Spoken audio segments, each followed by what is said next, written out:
Welcome to the Guidance for Light and Sound Meditation video series with Mark from PureEnergyMeditation.com. This is video number 22 of 45. So we've explored a number of different ways of meditating, including mantras and breath meditation, circular and counting breath. And we've also looked at how our mind and our attitude and what we kind of have in terms of our inner environment can help us to become more relaxed and more able to be present in meditation. Now, one of the things that comes up from time to time with different people is people will say something like, I can't switch off, there's a lot going on in my mind and I just want to sit down and meditate, but I can't let go of that stuff and it's kind of getting in the way. And that is perfectly natural, first of all, so you're not alone if that's the case. And what I'm going to share with you today in this video is some kind of practical approaches to, well, how can you help change that and what can you do to reduce the kind of pressure from the mind so that it is easier to meditate and go inside. Because meditation fundamentally is enjoyable. And so if you're sitting there and you're fighting with your mind, then that's not what we're aiming for. Your mind isn't the enemy, and it's not something that's negative or anything. In fact, your mind is a beautiful part of what makes you you. One of the misconceptions people have is that you must still the mind. The reality is that there is stillness and there is the mind. And by giving your attention more to stillness, you start to strengthen the connection there. By giving your attention to the mind, then you strengthen the connection there. And that is the default thing that we've been doing most of our lives, is looking through our minds, experiencing our minds. So it's understandable that as we start to sit down and become stiller and to sit in this bigger space, that the mind becomes more obvious because you've got a little bit of separation from it, but it's the thing that you're habitually most often in. And so the classic thing is, I sit down to meditate and suddenly there's so much stuff that I've got to remember or that gets in the way of me just letting go and becoming stiller. So here's a really practical, it's really obvious, so if you've already heard of this, that's fine, but if not, then this may be something that really helps you to just tip things in your favour. Like I said, we're not trying to fight the mind, we're just trying to help it to help us. And sometimes the mind's just juggling a lot of things. It's spinning a lot of plates, it's got a lot of things on. And this can be one of the main factors in terms of the mind just not giving you any peace to let go and become stiller. So if we imagine we're sitting down to meditate at after a day at work or whatever we've been doing, naturally in everyday life there's going to be things that we haven't finished doing. There's always something to do tomorrow. So if it's work, then did you send all the emails? Did you finish the report? Did you I don't know, did you do the accounts for the day or whatever it is that is a job, a task? If it's if you're with the kids, then is there something you've got to do tonight to prepare for tomorrow? Is there something that was left undone? It doesn't really matter what the specifics are. It's that idea that throughout the day, there's things that we never quite finish. And so what happens is we have to remember them for tomorrow, or we have to remember them for later. So we've got like a checklist going on in our mind. There's also things that are a bit bigger. So normally to do with relationships or health or wealth, these are the big things in life. And the world round, this is pretty much the dominant topics in people's lives. So, how their wealth, their well-being, their relationships with others and themselves, and also wealth. So how you earn money, how you live, how you make ends meet. And wealth, by the way, isn't just financial, so it may be wealth of experience and stuff like this. But keeping it general, then, health, wealth and relationships are the big factors in life. And so if something's not going great in one of these areas, then it plays on your mind. It's something that's always there that you then feel you've got to give it your attention. So as we go towards meditating, and by that I mean literally like it might be 5 o'clock and I know that at 6 o'clock I'm going to stop what I'm doing, I'm going to go into my sacred space. So we talked about that in an earlier video, and that might be something physical, like a beanbag, or it might be more of an attitude inside.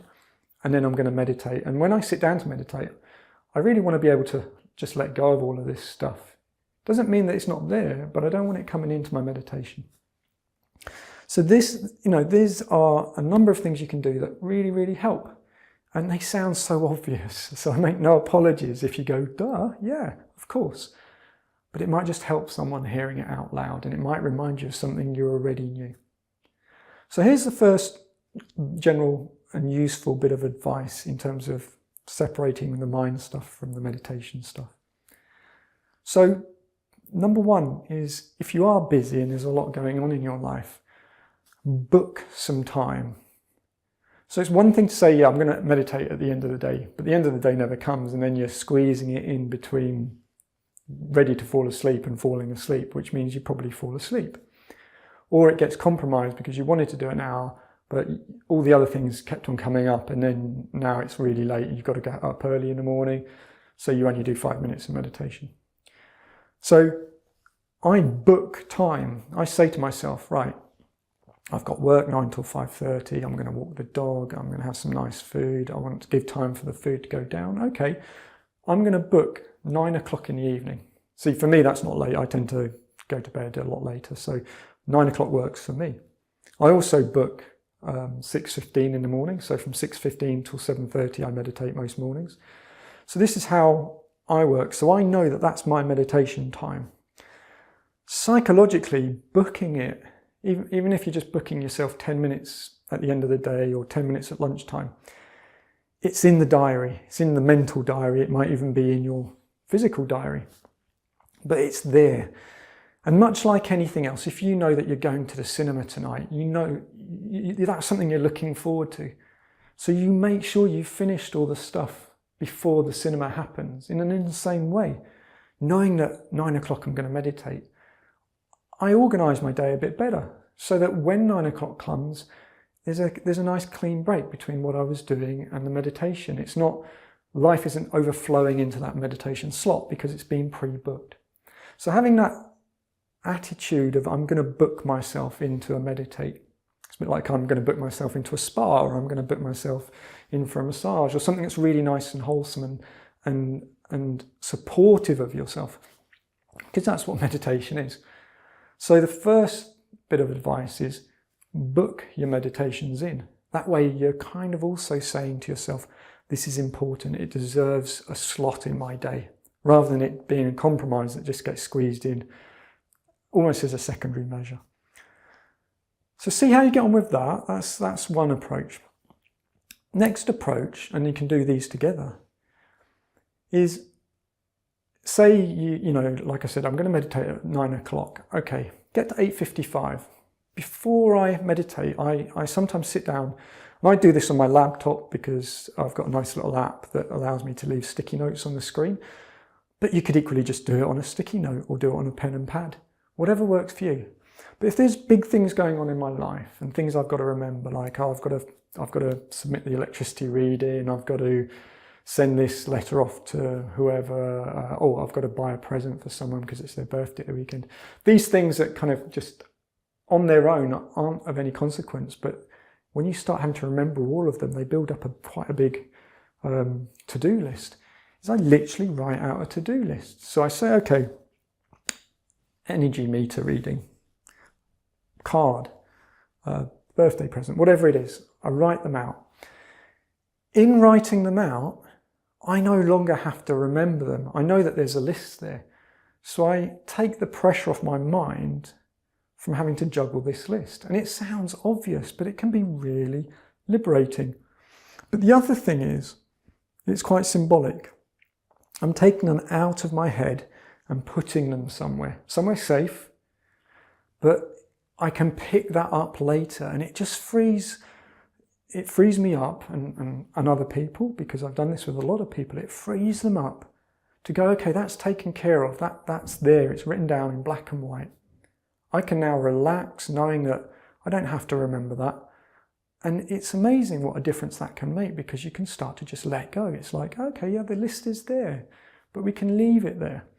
Some people actually will just visualize like putting all their stuff in a bag like a bit of travel luggage, and then leaving it at the door as they come into the room to meditate. So it's there, but they don't have to take it in with them. So you can play with these things. It's not one way, it's find the way that works for you, but it's the idea that I wanted to share with you.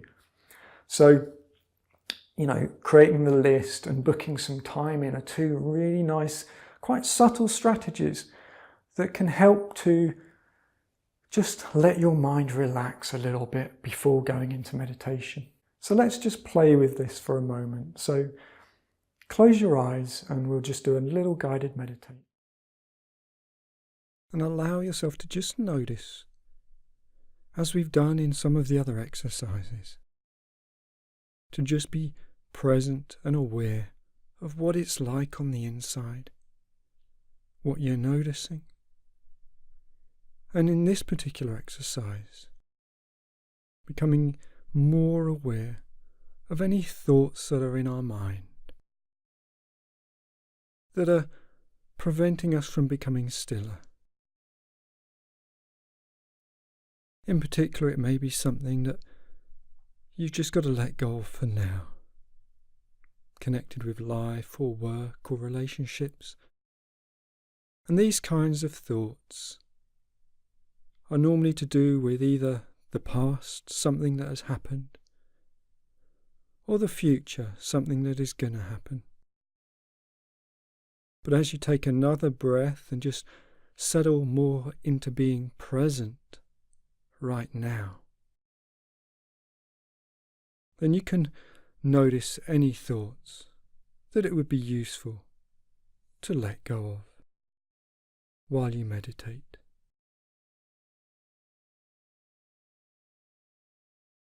And anything that comes to mind, keeping your eyes closed and staying still on the inside,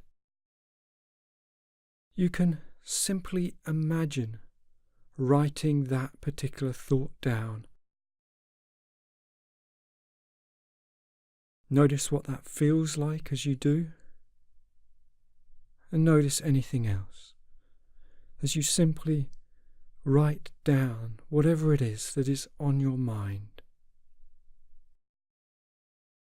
And if it helps to make it even more real, then you can imagine the piece of paper or the book or whatever it is that you're writing it down on, and see it or imagine it and feel it there, written down. And taking a deep breath, just notice if there's anything else that you need to write down so that you can let go of it.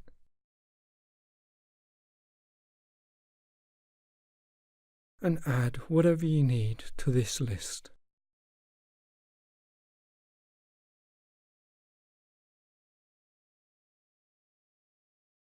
And on the inside, take that list of written down thoughts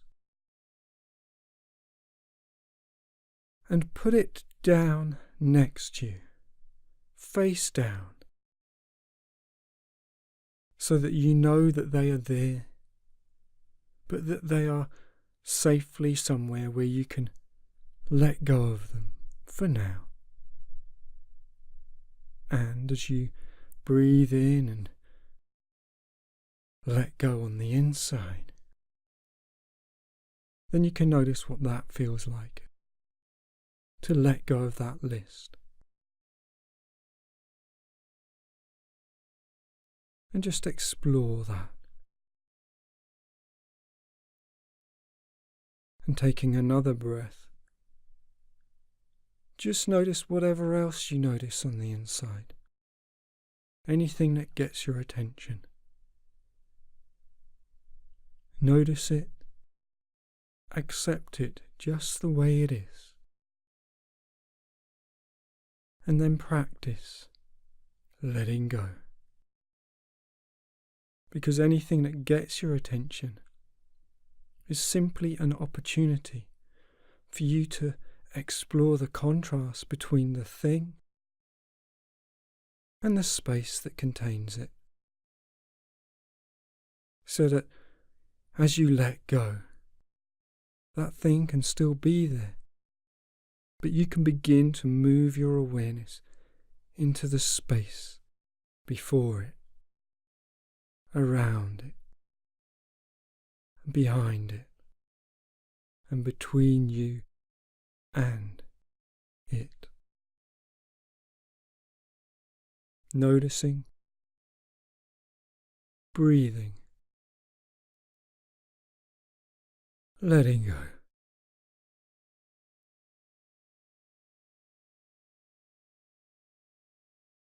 And you have a choice.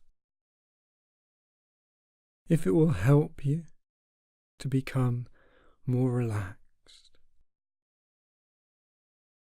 then you can simply acknowledge that list of things that were on your mind. Notice it and let it go. Or you can allow your attention to follow your breath into deeper stillness. Now,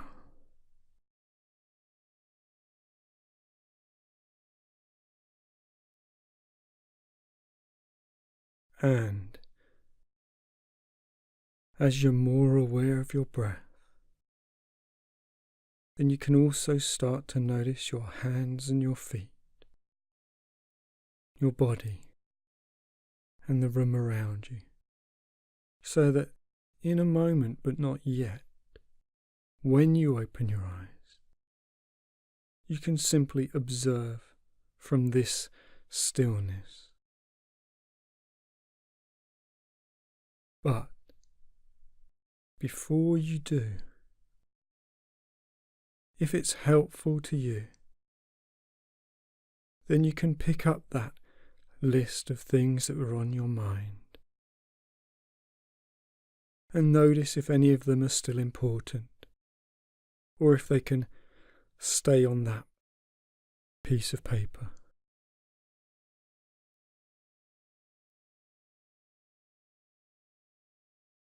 Because you can choose what is on your mind, and you can choose what to leave, because some thoughts are worth having, and some thoughts are best leaving.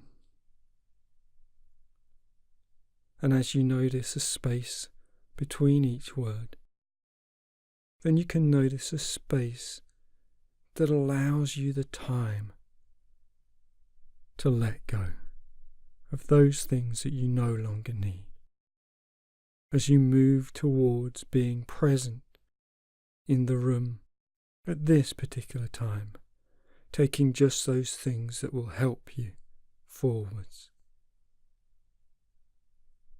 Taking a breath, open your eyes now. So what we're playing with is strategies for letting go. And it's obvious why this is important. But once we understand more about letting go, then we can use this in our meditation as well. So for some people, meditation is very much about experiences. It's kind of looking for fireworks in a night sky. But as you become more experienced and settled in your relationship with stillness, you realize that you are the night sky. And when you have that stillness, then all kinds of things can be there in terms of experiencing energy in its many various guises. But instead of going to the thing that gets your attention, you just observe it. In other words, you become more the observer and less seeking experiences. And one way of helping this to happen is to have the orientation towards notice it and let it go. But you're only noticing it because of the stillness in which you sit. In other words, the stillness is the space that contains the experience. So noticing it is a form of love. It's saying, I give my attention to this thing, I observe it. and in the form of light and sound meditation, then you very much want to give your attention to it. But letting go allows you to go deeper. You see, when people first start learning meditation, they may have experiences of colour, as an example. And if we keep it very simple, if someone's noticing a particular colour in their meditation, they can spend years observing that colour. Every time they sit down to meditate, there it is. And it's very nice. And it's very soothing, or it has some kind of effect that's beneficial. But if they can just notice it, which is to give love, to observe, to accept, but then let go. They're not pushing the colour away. They're not saying, right, you have to go. They're not turning their attention anywhere else. They're just letting go to be the space that contains the colour. And in the letting go, they can then notice what else is there. What's behind that colour? What's the cause of that colour? What's a higher vibration than that colour? And so they don't get stuck having the same experience every single time. So the first things we were talking about were really about letting go through writing a list, or letting go by booking time. And that was stuff on the outside. Now we're taking it inside and we're saying, okay, let's have these experiences which are amazing, and that's part of the joy of meditation. But let's equally learn how to let go. And that doesn't mean push things away. It doesn't mean control. It literally just means let go. Be the observer. And that attitude of notice it, acknowledge it, and then let it go is a really useful thing to take into your meditation as an attitude, and just enjoy letting that unfold and see where that takes you. So thank you for taking the time to watch this video. I really hope you found it enjoyable but also useful. If you've not already done so, then check out the first video that I did and then all the subsequent videos, because watching them in the order that they're presented, you'll get the most benefit from them. As with all the other things I do, including the teaching, MP3 downloads, articles and the ebook, everything I do for free. And I put it out there simply to help people just like you to get the most from their meditation. So please do feel free to share this video with others. And if you've not already had a look, then head on over to my website, where you'll find lots of downloads, useful articles, and even a free ebook. And most importantly, enjoy meditating and putting into practice these different techniques and things that we're learning. Thank you again for taking the time, and I look forward to seeing you in the next video.